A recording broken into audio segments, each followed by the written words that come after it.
ಅದಕ್ಕೆ ಒಂದು ಕಾಯ್ದೆ ಕಾನೂನು ನಿಯಮ ಮಾಡ್ಬೋದು, ಮಸ್ಟ್ ಮಾಡ್ಬೋದು. ರೇಟ್ ಆಗಲಿಕ್ಕೆ ಮಾಡ್ಬೋದು. ಎರಡನೇದು ಸರ್, ಈ PPP ಮಾಡೆಲಲ್ಲಿ ಜಿಲ್ಲಾ ಆಸ್ಪತ್ರೆಗಳನ್ನ ನಿರ್ವಹಣೆ ಮಾಡೋದು ಒಂದು ಪ್ರಪೋಸಲ್ ಇದೆ.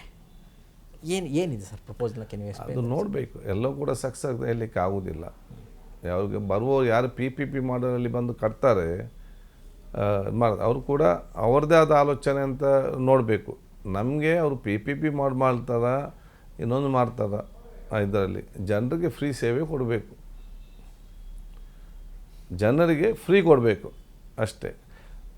ಬಹುತೇಕ ಏನಾದರೂ ಒಂದು ಸರ್ಕಾರಿ ಆಸ್ಪತ್ರೆ ಇದ್ದರೆ ಅಲ್ಲಿ ಏನಾದರೂ ಅಡಿಷ್ನಲ್ ನಾವು ಬಂದು ಫ್ರೀಯಾಗಿ ನಾವು ಕೆಲಸ ಮಾಡ್ತೇವೆ ಅಂತ CSR ಅಲ್ಲಿ ಏನಾದರೂ ಇಚ್ಛೆ ವ್ಯಕ್ತಪಡಿಸಿದರೆ ಅಂಥವ್ರಿಗೆ ನಾವು ಅವಕಾಶ ಮಾಡಿ ನಾನು ಕೊಡ್ತೇನೆ.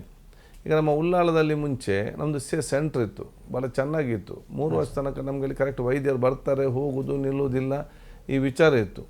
ನಾನು ನಮ್ಮೊಂದು ಮೆಡಿಕಲ್ ಕಾಲೇಜರ ಜೊತೆ ಮಾತಾಡಿಕೊಂಡು ನೀವು ನಮಗೆ CSR ಸ್ವಲ್ಪ ಸಹಾಯ ಮಾಡಿ ಅಂತ ಹೇಳಿದಾಗ ಈಗ ನಮ್ಮ ಸರ್ಕಾರದ ಅಧಿಕಾರ ನಡೆಸುವುದೆಲ್ಲ ನಮ್ಮ ಗೌರ್ಮೆಂಟ್ ಡಾಕ್ಟ್ರೇ, ಅದು AM ಕೂಡ ಗೌರ್ಮೆಂಟ್ ಡಾಕ್ಟ್ರೇ. ಅಲ್ಲಿದ್ದಂಥ ಸ್ಟಾಫ್ ಮತ್ತು ಡಾಕ್ಟ್ರ್ ಅವರು ಅಲ್ಲೇ ಇದ್ದಾರೆ.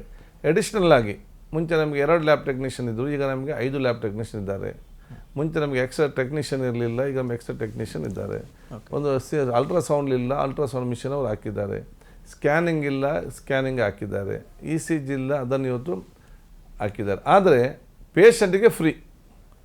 ಮುಂಚೆ ನಮಗೆ ಗಾರ್ಡನರ್ ಇಲ್ಲ, ನೈಟ್ ವಾಚ್ಮ್ಯಾನ್ ಇಲ್ಲ, ಸ್ವಚ್ಛತೆಗೆ D ಗ್ರೂಪ್ ನೌಕರರು ಇರಲಿಲ್ಲ. ಇದೆಲ್ಲವೂ ಕೂಡ ಒಂದು ಸರ್ವಿಸ್ ಮೋಟಿವ್ನಲ್ಲಿ ಒಂದು ಪ್ರೈವೇಟ್ನವ್ರು ಬಂದು ಅದನ್ನು ನಾವು ಸಹಕಾರ ಮಾಡ್ತೇವೆ ಅಂತ ಹೇಳಿದಾಗ, ನಾನು ಕೇಳಿದಾಗ ಅವ್ರು ಒಪ್ಪಿದರೆ we are ready to give. But ಜನರಿಗೆ ಒಂದು ನಯ ಪೈಸೆ, ಅಲ್ಲಿ ಬರುವಂಥ ಪೇಷಂಟ್ಗೆ ಒಂದು ನಯ ಪೈಸೆ ಕೂಡ ಚಾರ್ಜ್ ಆಗಬಾರ್ದು.